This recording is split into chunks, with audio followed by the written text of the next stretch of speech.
Hi, it's Marielle, Mom and a Girl with Plans, and it is the February A Cherry on Top Instagram hop. And the theme for this month is love.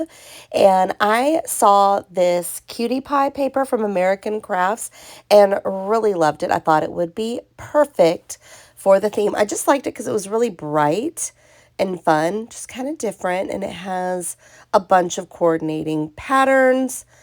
And I also wanted to use one of the new digital cut files from A Cherry on Top. This one is the hearts background. I know you can't really see it here, but I'll take this off and show you. I decided to use this little kind of conversation heart paper as my main background. And here's this cut file. It's got a bunch of little hearts, and it's going to be perfect for layering. Okay, so first I decided I wanted to use this striped paper to map my photo, but I really didn't want it horizontal or vertical. I wanted it diagonal. I know this is going to use more paper, but I really just wanted a little bit of a different look. So I kind of lined it up with the stripes to make sure that I had it straight, and then I tacked it down so that I could cut it out and have that, whole diagonal look. It reminds me of like cutting fabric on the bias. I don't know. I know it uses more, but I just think this is going to work out really well for this picture. So I got my cutter out, and at first I was like, wait, how am I going to cut this now? So I decided to use the line at the bottom here, this white line, and just cut straight across my page. And that way I would have like kind of the two corners done. And then from here, I decided I was going to cut using a certain like mark here on the cutter as a guide. I know it's a little hard to see, but if I line up the image with the edge of the cutter, I kind of straighten it out, and then I'll move it over to the first line on the cutter. I was using that as my mark to go ahead and cut all the way around and make sure it was straight. I know, I second guess myself. I do this all the time and I just double check. But better to measure twice and cut once, right? So I continue this process going around the entire picture. This is actually a really old picture. It's the first photo that we took together. And I don't need to say how many years ago, but I just thought it would be really cute to use for Valentine's, just to kind of have, just to commemorate the first time we ever took a photo together. And once I got the three sides down, I looked at it and I kind of thought that looked cool. It kind of reminded me of an envelope. So I was toying with the idea of leaving it like this and layering it with my cut file.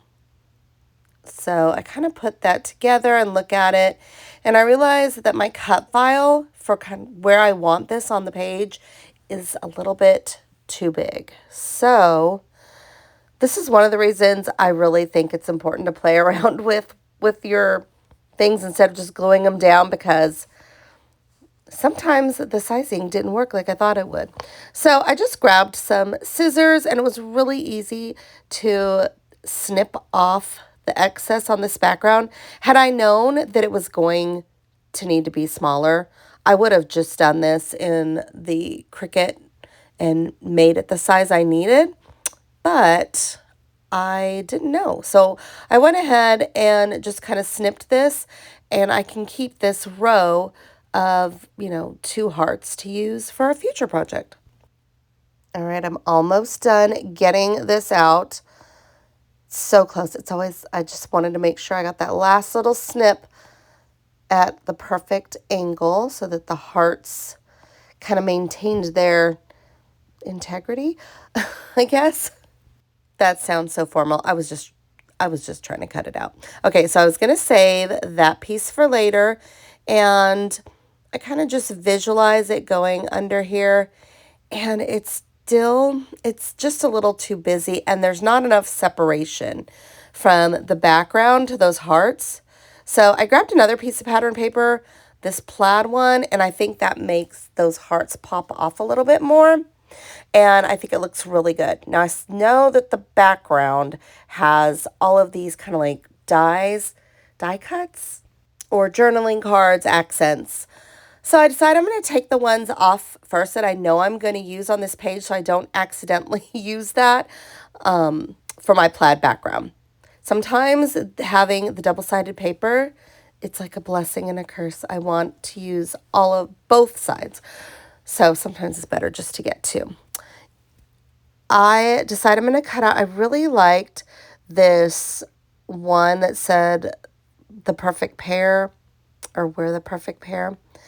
So I want to cut this one out and make sure that I don't use it for the plaid. And while I was at it, I decided, you know what, I also like this I Choose You with the hearts, because one of the reverse pages also has these little hearts all over it that I might want to use for a future project. So I went ahead and cut those out. Then I decided I wanted the Be Mine too, and cut that off. Had I known, I would have just cut them all three at the same time. And then I was left with a little rectangle of my plaid that is going to work perfect kind of under here. And I'm going to angle it and make it a little more fun. Again, I always like to look at everything, and I decided that that flap, having that extra point, really wasn't doing much for my layout. So I decided to go ahead and go with my original idea, which was to just have it matted with the stripes going diagonal. You know, it's fun to experiment and try things. A lot of times you come up with different ideas, but this time I think my original idea is going to work out even better. So now I decided I was going to go ahead and put it on the top instead of having the hearts go through. And I always lay it out and just kind of, I was positioning everything, kind of giving it some angles, and I'm looking at it just to see, is this how I want this? And I grabbed one of the hearts that was from the cut file and just put it on my image. And I'm laying out this strip with the XOs, and just kind of seeing about where I wanted to cut it and snipping that off. There we go. And once I've got this, I always save every little bit because you never know, you might want it in a future project. So I kind of place this, and I'm just going to get a visual to see. And I did want to use this little cherry graphic, and I'm going to do something fun with this. I was looking at the cherries, and I thought it'd be really fun to kind of add a little accent and some sparkle. So I grabbed some glue, just a clear glue, and used gems to just kind of bling out these two cherries. It's kind of a little bit of a tedious process, but it goes by really quick. I mean, even quicker here because I'm fast forwarding it, but you don't have to be too perfect. I just kind of place them on, and I have a sparkly little cherry accent. So now it was time to glue everything down. And again, I'm looking at the cut file, pulling everything out, and just kind of taping it over. As I flipped this over, I remembered that my red cardstock had a reverse that was like a dark purple. And I'm like, wait a minute.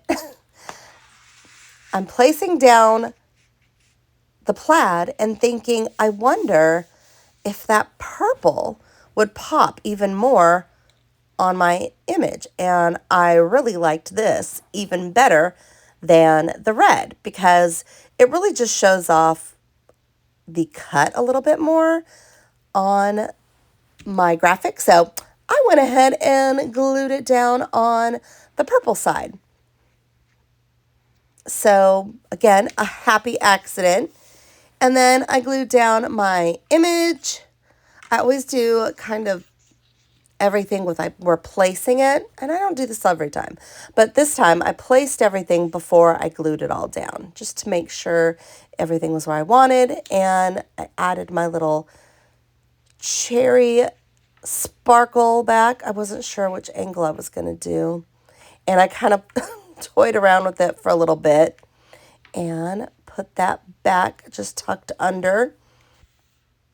And then I decided I was going to use one of these hearts, almost like a little conversation heart, just as a little accent on my image. So I grabbed out my Distressed Oxide in Kitsch Flamingo and a stamp with just an M and a J for our initials and put it on here. I did not do it perfectly. I kind of stuck a little bit, but you know, conversation hearts aren't perfect. And I decided I was going to go with it.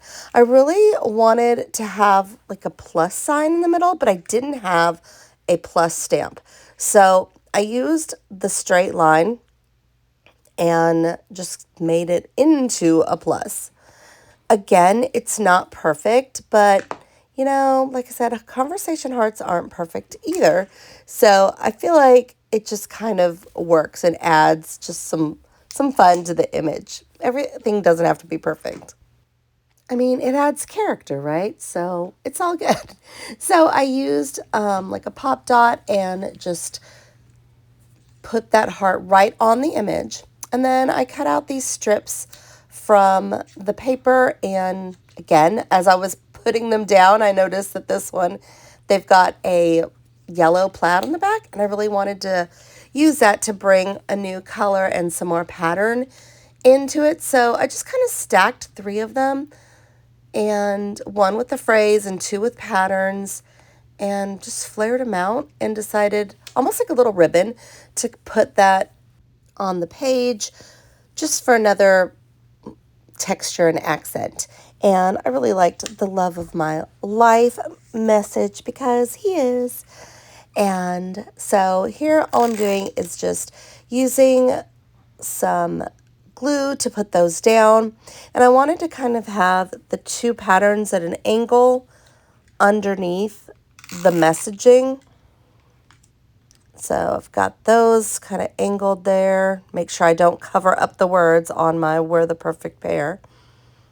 And then I used, again, kind of pop dots to lift that message above the other 2 ribbons for a little bit more texture. And my page was done. Thanks so much for watching, and be sure to check out all of the videos in the Hop this month for a chance to win a gift certificate from a Cherry on Top. And I'd love it if you'd hit that like, subscribe, and reminder bell so you can get notifications when I post new videos. Have a great day.